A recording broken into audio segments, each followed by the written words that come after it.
అన్న అంటే మామూలుగా మీ ఫిజిక్ చూస్తాకి హీరోలా ఉంటుంది, కొంచెం విలన్లా ఉంటుంది.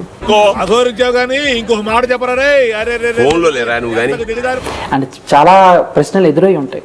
అది నాకు అనవసరం. ఇప్పటివరకు ఎప్పుడైనా వచ్చిందని అలాగా మా తీసుకురాలా? అయ్యో విలన్ గా ఎవరు తీసుకురాలి. అసలు ఏం మాట్లాడుతున్నా తెలుస్తుందా భయ నీకు?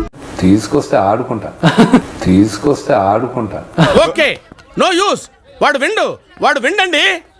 మంచు ఫ్యాన్స్ కి ఏంటంటే ఎన్టీఆర్ గారు మనోజ్ అన్న డి అంటే డి అనే లెవెల్లో ఉంటే చాలా బాగుంటుంది అని అనుకుంటున్నారు. ఎవరా చెప్పేది బుద్ధి ఉండాలి, బుద్ధి జ్ఞానం కూడా ఉండాలి. వాడు కూడా పిచ్చి పడితే నువ్వు పడతావా? నాకు అర్థం కాదు మాట్లాడేది. సో అలా మీకేమన్నా స్పెషల్ గా ఒక ఎవరితో అయినా చేస్తాను.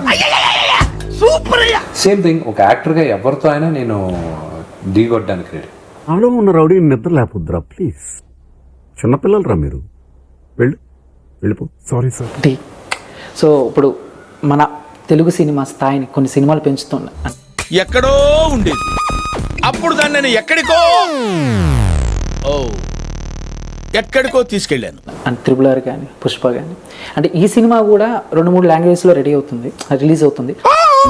వినటానికి నీకెలా ఉంటే అనుభవించేవాడిని నాకెలా ఉండాలి తాత. అండ్ విష్ణు అన్న పాన్ ఇండియా లెవెల్లో ఎప్పుడు హిందీ, తమిళ్, మలయాళం సినిమా ఏదో ఒకటి చేసి మన టీఆర్పీ రేట్ పెంచాలి సార్. ఇప్పుడు ఎంత ఉంది? 1-2 రావటమే చాలా కష్టంగా ఉంది సార్. 80 వస్తే మీకు ఏమైనా అభ్యంతరమా? ఇప్పుడు ఆల్రెడీ ఈ సినిమా మలయాళం, హిందీలో రిలీజ్ అవుతుంది కదా. సారీ, కరెక్ట్, మర్చిపోయాను. ఓకే, అంటే నేను అన్నది మిగతా భాషలో కూడా, కన్నడ, తమిళ్, సో అలాగా.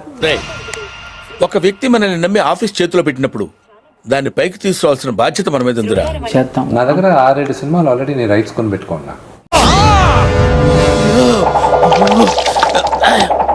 చేద్దాం. నా దగ్గర 6-7 సినిమాలు ఆల్రెడీ నేను రైట్స్ కొని పెట్టుకున్నా.